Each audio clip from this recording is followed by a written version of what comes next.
Christ's wisdom. I also have a picture of a black woman hanging on a white cross. I guess you can tell this comes from my feminist stage, feminist liberation theology stage, but if you look at the picture, it is a powerful image of the plight of African American women in a dominant white culture.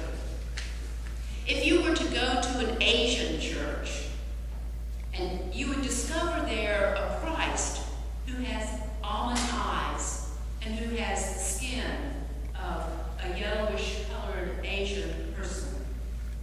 In India, you would encounter images of Jesus as a dark-skinned native of India. The same in Mexico, where Jesus speaks Spanish and hands out tortillas by the Sea of Galilee. And so we know where and how that iconic, famous portrait of Jesus as the blue-eyed, light-skinned, white man came into being. A God who looks like us. Rather than seeing this attempt at capturing an image of God as blasphemous or not true to who Jesus really was with his native Mideastern features, we should see them as attempts to do exactly what the writer of Hebrews was telling us about the nature of Jesus and the essence of God. He is the reflection of God's glory, the exact imprint of God's very being. For the early Christians who had been exposed to Hellenistic thought, this was astounding. God had been thought to be left out there, far off, distant, and the angels were messengers or mediators between heaven or earth, or God and humanity. The writer of Hebrews is actually saying goodbye to that kind of far-off God and hello to a God who comes to us, who lives and suffers and dies with each and every one of us, just as Jesus had done.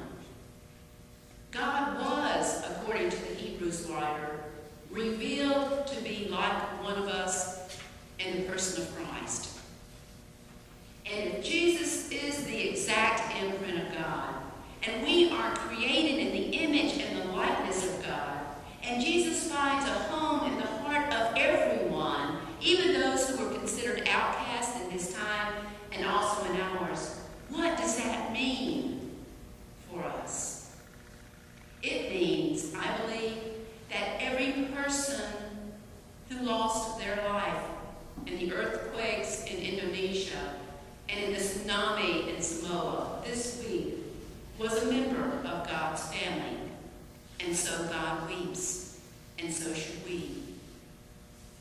So much of what is wrong, I believe, with the world today is that we believe that we are separate from one another, from our God, in whom we live and move and have our being. Today is World Communion Sunday. Today, Christians around the beautiful spinning globe we call Earth are celebrating what it means to be a faith family of love, peace, hope, reconciliation, and hospitality. Even in the wave-drenched Samoa, where tsunami took the lives of hundreds, even they will pause and take time out to meet together in churches and lift up praise and give thanks for the support that is being sent in to them, reminding them about people all over the world who are responding to their needs. Even while they plan their funerals, they will meet together in churches and share their suffering, leaning on one another and on God for their support.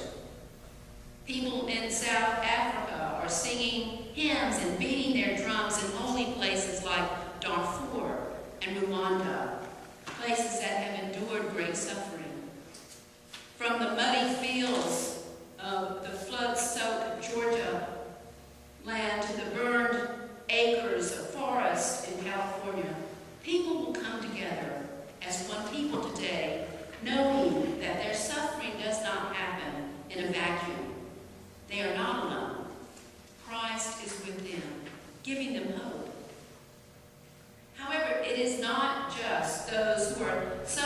from major disasters and wars, but also for each of us experiencing the tsunamis of grief and anxiety, floods in the form of family problems, fires of anger and rage when we or someone we love has been hurt by words or by weapons. The story of the righteous man Job, who is a faithful man even amid the undeserved sufferings, forces us to ponder the ways of God, to wrestle with good and evil, and to wonder why bad things happen to good people. While we know that the Hebrews writer, that God is nearer than we can ever imagine, and that God is in each and every one of us, we are also aware that God is wholly other, shrouded in mystery beyond our human comprehension. It might be tempting to say, when we are faced with these deep sufferings, what is it worth? Faith. What is worth it? If faith does not relieve suffering, why bother? Well, C.S. Lewis was asked a question like that once. He was asked, why do the righteous suffer? His response is, why shouldn't they? Perhaps they are the only ones who can remain faithful in suffering.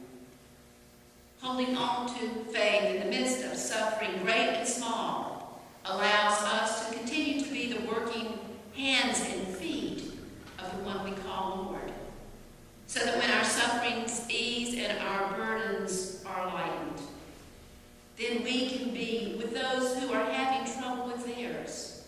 We can walk with them. We can show love for them, hold their hands and pray for and with them. But for now, just for now, we come to this table for a meal that has already been prepared for us, to sustain us, to remind us of God's good gift to us. This is the table of the Lord. Let us feast on this bread and on this cup, so that we may be strengthened in our times of